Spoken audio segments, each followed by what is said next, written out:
Have you ever said something so terrible that you can't take it back? I had one of those, actually. Everything fell apart afterwards. Let me clarify. I'm Rebecca, 32, and I'm sitting at my apartment in Missouri, trying to understand how my life has changed. I first met Bruce 4 years ago at the Sound House, a very well-known downtown live music venue. My friend Kaylee pulled me out after a date in which I was stood up, so I wasn't even intended to be there that evening. Something about Bruce's demeanor, who was behind the sound booth, immediately drew my attention. I usually preferred wasn't my typical type. But Bruce had a certain quiet confidence. He didn't need to brag because he knew what he was doing. Bruce came over during the band's break after noticing me observing him during their performance. He began by describing how he had modified the acoustics to enhance the lead singer's distinctive vocal range rather than use a corny pickup line. His passion was kind of exciting, but I had no idea what he was talking about. He asked for my number after we had been chatting until closing time. To be completely honest, I wasn't overjoyed when he revealed that he worked as a sound engineer. What the devil is that? Since then, however, he has been taking me to concerts, introducing me to local artists and obtaining backstage passes for us, filled with behind-the-scenes photos and VIP events. My fans devoured it. Even though I was only working as a personal trainer at Pure Fitness, dating Bruce gave me a sense of belonging. After that, we made quite quick progress. We moved in together, after 6 months. We purchased this adorable suburban home a year later. It was nothing special, but it could work. Bruce was financially astute, almost too astute at times. When I wanted to remodel the kitchen, he would insist on setting aside 30% of his income. I can't be too critical, though, because his steadiness allowed me to concentrate on developing my own brand. Although I wasn't exactly taking the internet by storm, I was gradually gathering followers in pursuit of my goal of being a fitness influencer. The little wedding was, of course, Bruce's idea. He advised us to put money aside for a down payment rather than spending it all at once. I occasionally felt a little robbed when I saw these stunning vacation weddings while scrolling through my newsfeed. However, I would get to be the first to publish about them before they became well-known, and Bruce would return home with excitement about working with some up-and-coming band. Bruce was having a great career. Larger venues began calling him, and he began touring with some fairly well-known performers. My husband's involvement with their favorite bands was something I loved to share with my gym patrons. It made me feel unique. While Bruce brought home the money, I took care of keeping our social ties strong and making our house look flawless. Ideal for Instagram. Industry connections, huh? It was successful, but Bruce was always really cautious. About everything, frustratingly cautious. When everyone else was having a good time at industry gatherings, he would stay hydrated. Or he would decide to look at other opportunities instead of purchasing new equipment that would have benefited his career. He never listened to me when I told him that sometimes taking chances is necessary to achieve success. I recall that one evening, roughly 6 months ago, when he excitedly returned home after being asked to oversee the sound for this massive music festival. The largest event our city had ever seen was scheduled to feature major headliners. It was the first time Bruce had collaborated with the production business. He had the opportunity to demonstrate his abilities at a higher level. He continued to preach about how it would transform our lives and all the chances it may bring. In hindsight, he was correct that things would change, but not in the way we had anticipated. At times, I question whether I could have done anything differently that morning, such as a headache, if we would still be the same pair as before. However, I suppose that's the problem with life-altering events. You never anticipate them until it's too late. When I received the call, I was with a client at the gym. I could hardly understand the production assistant since she was speaking so quickly. Accident, hospital, and Bruce. I drove to Metro General in a haze after dropping my water bottle and informing my client that there was an emergency. I kept thinking this must have been an error the entire time. Bruce was quite cautious all the time. However, he was lying in the emergency room and didn't resemble my spouse at all. They informed me that during a performance, a lighting rig had fallen. Bruce had taken the worst of it himself after attempting to shove another crew member aside. 3 surgeries, they said. Months of physical treatment. To be honest, after a time, I stopped listening. I kept thinking about how might alter everything we had created. I made a sincere effort in the first few weeks. I completed everything correctly, in getting from his bed to his wheelchair. I even launched an internet fundraising campaign, but it didn't receive nearly as much interest as I had anticipated. However, it began to weigh on me to see Bruce, who used to be so capable and active, struggle merely to get to the restroom. Workers' compensation only paid about 60% of his wages, and his medical expenditures continued to mount. Care for him, I had to reduce my client hours, which resulted in lower income and significantly less time for my social media presence. My engagement rate plummeted. No more private concerts, VIP parties, or backstage gossip, just countless, seemingly pointless doctor's appointments and physical therapy sessions. Bruce became really depressed. I suppose I get it, but he seldom spoke to me while he lay there, staring at his phone or watching Netflix.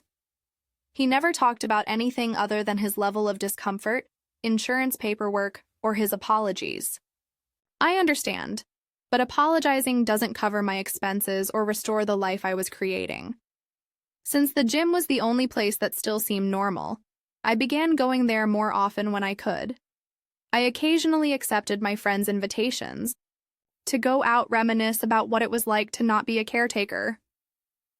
Although Bruce never voiced his complaints openly, he would occasionally remark on how much he missed me or how peaceful the house was, as though I was expected to sit there and watch him whine all day. Then I received the news that truly devastated me. According to Bruce's doctor, he probably won't be able to perform the same hard labor ever again because of nerve damage and chronic discomfort. They began discussing vocational rehabilitation and career coaching. I mean, what the hell does that imply? Everything we had created, all of Bruce's contacts, and all of our industry buddies were gone in an instant. After that visit, I recall sitting in our kitchen, examining our mortgage statement, my dwindling savings account, and Bruce sleeping off in his wheelchair, all while experiencing a rush of, I'm not sure what to call it, panic and hatred. Instead of caring for someone who might never work in the field again, I had committed to being the wife of a successful sound engineer. Even worse was Bruce's apparent acceptance of it. He began researching various job alternatives and online courses, suggesting that perhaps this was an indication to do something different. An indication? The only indication I could see was that he was giving up on everything we had worked so hard to achieve and that our lives were disintegrating.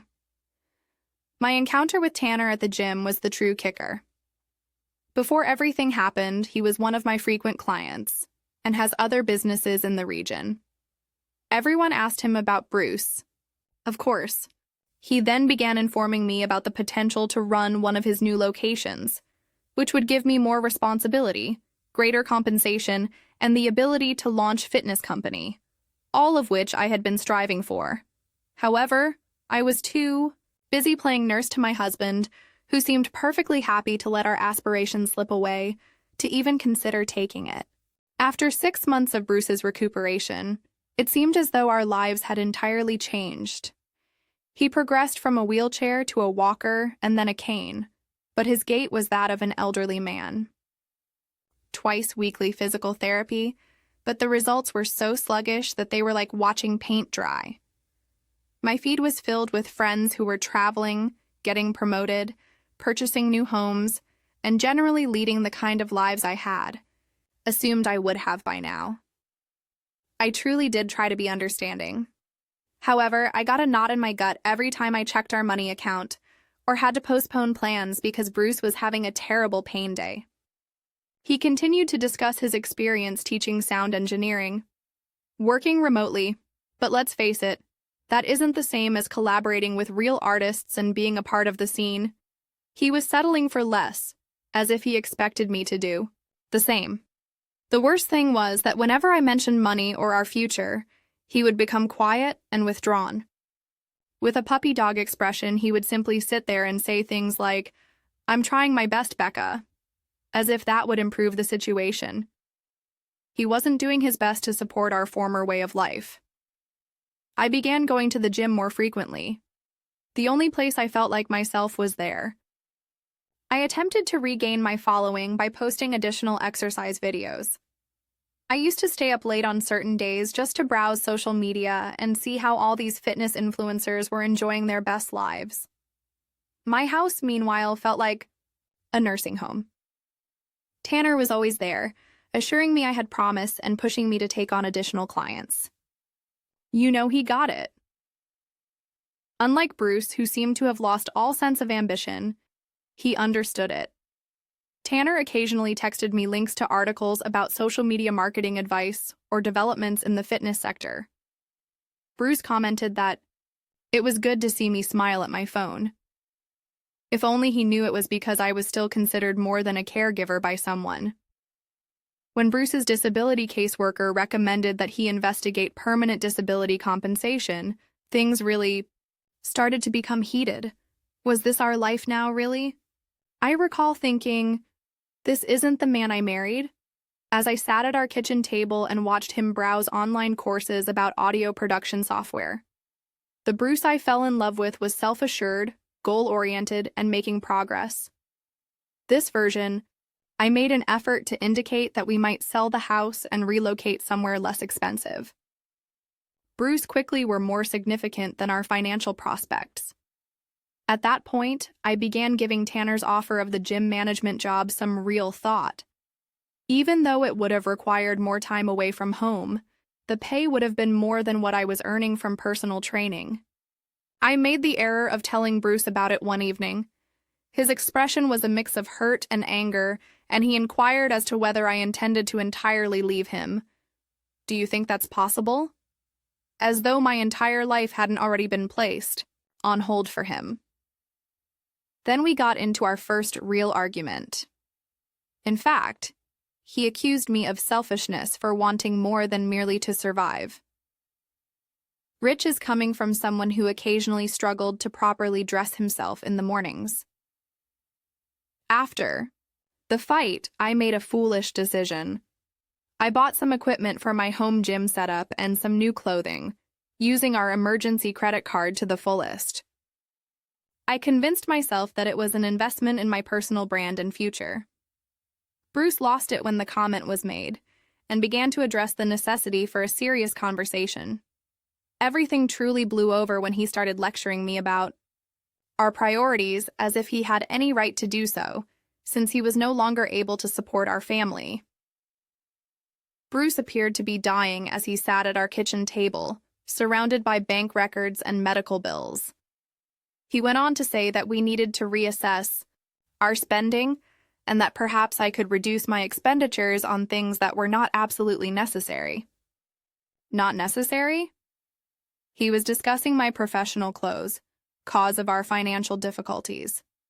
After months of suppressing my emotions and trying to be the understanding wife everyone expected me to be, I suddenly lost it. Before I could stop, myself, I blurted out the words, and I really did mean every single one of them. You're useless, I informed him. I'm so tired of being married to a man who's given up on life. You just sit here all day feeling sorry for yourself while I have to put my entire life on hold.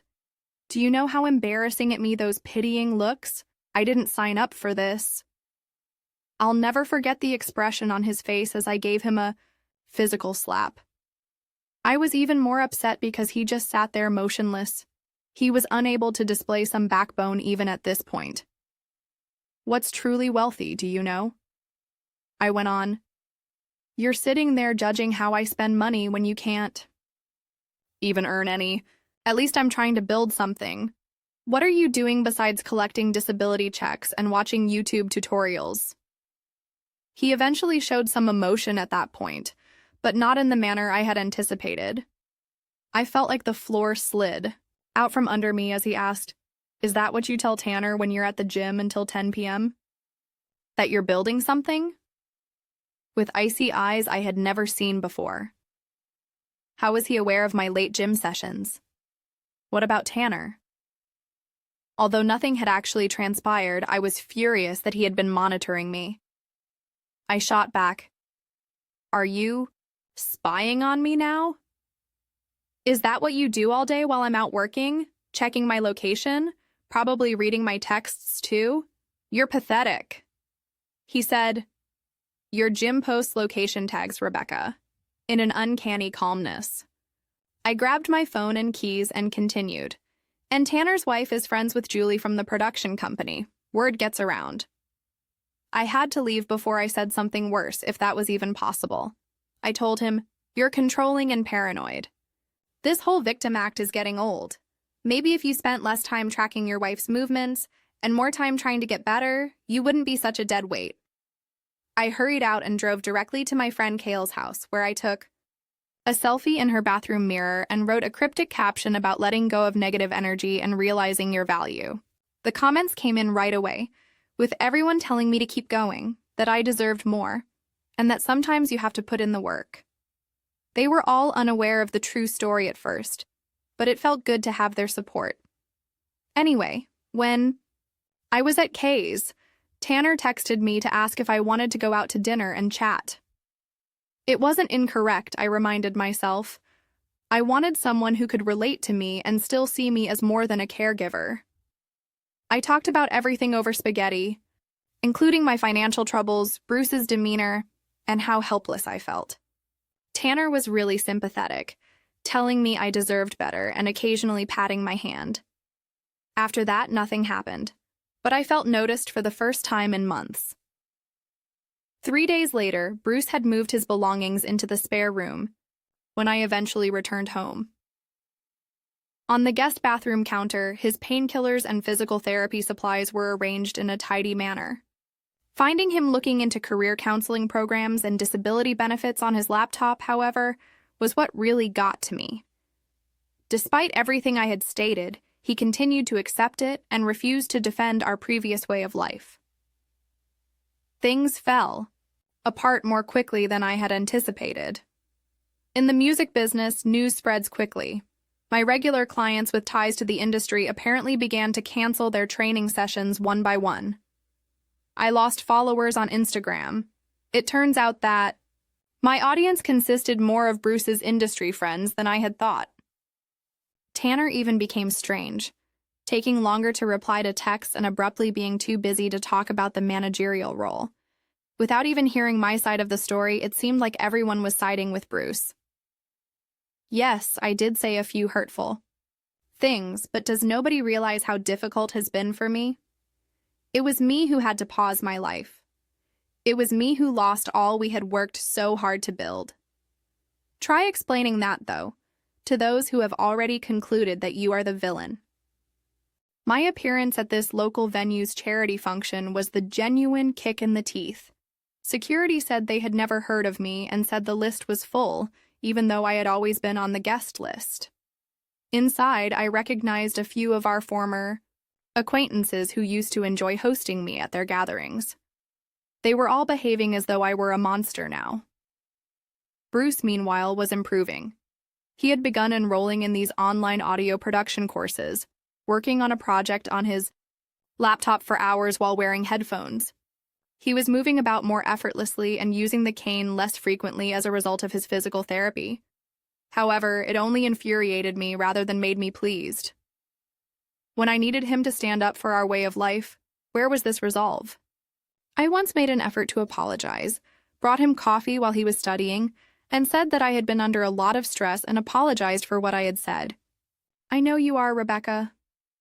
That was all he said, staring at me with these faraway eyes.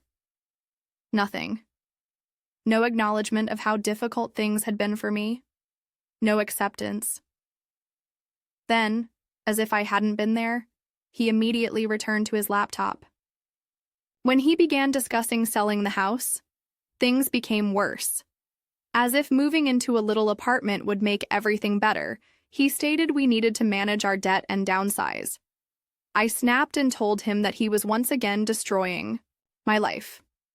He took out this journal at that point. It turns out that he had been recording everything, including every offensive remark I had made, every late night out I had, and every significant credit card purchase I had made. According to him, his attorney advised maintaining documentation. His attorney? While I was still trying to figure out how to make things better, he had been speaking with a divorce lawyer the entire time. You made your feelings pretty clear, Rebecca. I'm just making sure I protect myself this time. He shrugged when I questioned him about it, acting as though I posed a threat rather than the situation that destroyed our lives. I posted a lengthy tirade on Facebook about how people reveal their true selves under difficult times, as any reasonable person would do. I added a few ambiguous remarks regarding gaslighting and emotional manipulation. However, rather than the encouraging remarks I had anticipated, I began to receive criticism. Even screenshots of my previous postings boasting about Bruce's work and our way of life were posted by someone. When I learned that Bruce had communicated with the college where he had been enrolled in online classes, it was the last straw. They wanted him to instruct some classes on audio creation. That kind of teaching was very similar to his previous employment, but he appeared pleased about it, claiming that the steady pay and benefits made up for everything we had lost. After 6 months, I'm still here in my small one-bedroom apartment, trying to figure out why things went so wrong. In fact, Bruce was hired by the college to teach. I've heard that he's doing fairly well for himself, working as a remote mixer for some indie bands on the side and teaching audio engineering seminars during the day. His students seem to adore him. He even launched a music industry podcast, according to someone, and it's doing well. The specifics were unexpected, but the divorce papers weren't. Every costly purchase I'd made, every late night out I'd had, every hurtful remark, all of it was detailed in that journal of his. His attorney used it as justification to deny me any spousal support, claiming that it was emotional and financial abuse of a disabled husband. Do you think that's possible? As though I, rather than his injuries, were the one who ruined our marriage. It turns out that the market was better than I had anticipated, and the house sold quickly. Bruce paid a down payment on a smaller property near the campus using his portion. How he was able to recover so quickly while I was having trouble is still a mystery to me. A corporate chain with ties to Bruce's industry friends acquired the gym where I worked. My job was abruptly terminated. We all know what actually transpired, notwithstanding their claims that it had nothing to do with personal affairs. Tanner completely abandoned me. News broke after the divorce. As it happens, his wife had been pals with Bruce's attorney all along. I'm currently trying to regain my clientele at a new gym across town. The majority of my former followers have stopped following me. It seems that posting about overcoming criticism while disparaging your disabled husband is not well received. Seeing Bruce go is the worst part. He appears satisfied, even though his Instagram isn't filled with ostentatious industry events anymore. He gives audio mixing advice, posts about his students' projects, and sometimes highlights a local band he works with. Instead of simply double-tapping and leaving as they used to do with my gym sales, his followers are genuinely interacting with his material. Through his physical therapy group, he even reconnected with a music therapist. Although she appears uninteresting and is completely out of his league, his pals adore her. It seems that I occasionally catch myself looking through his social media accounts in an attempt to uncover any indications that he is secretly unhappy without me. However, all I see is someone who created something new out of a terrible circumstance. I'm still here, though, trying to convince myself that I acted in the same way that anyone else would have in my shoes. My mother acts like I need to be fixed and suggests that I pursue therapy, work on myself, or anything similar. I recently started dating this new man. He takes me to fancy restaurants, drives a great car, and works in sales. He only knows my version of Bruce's story, that is, that my ex-husband was hurt and changed into someone else. That's a simpler approach. I drove by our former home the other day. Similar to how Bruce tore out all we had constructed together when he chose to accept this new, smaller existence, the new owners have completely altered the front yard and destroyed all the landscaping I had meticulously prepared for my Instagram backdrop. I'm constantly told that I should learn from this experience, but what precisely am I meant to learn? That even when you put your life on hold, try to uphold some norms, do everything correctly, and are the helpful wife, you may still turn out to be the villain? That even if it's the injured person who gave up on the life you were meant to have, together everyone will support them. I received an invitation to the music festival this year, which is also the location of Bruce's accident.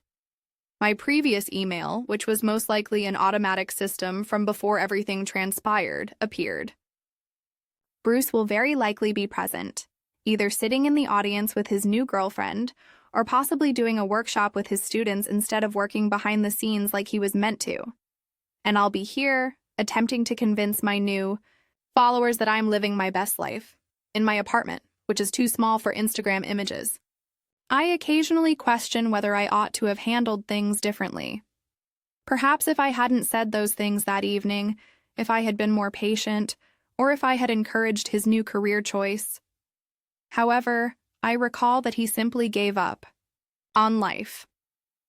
How he chose this little safe life rather than striving to reclaim all we had, all that we had worked so hard for.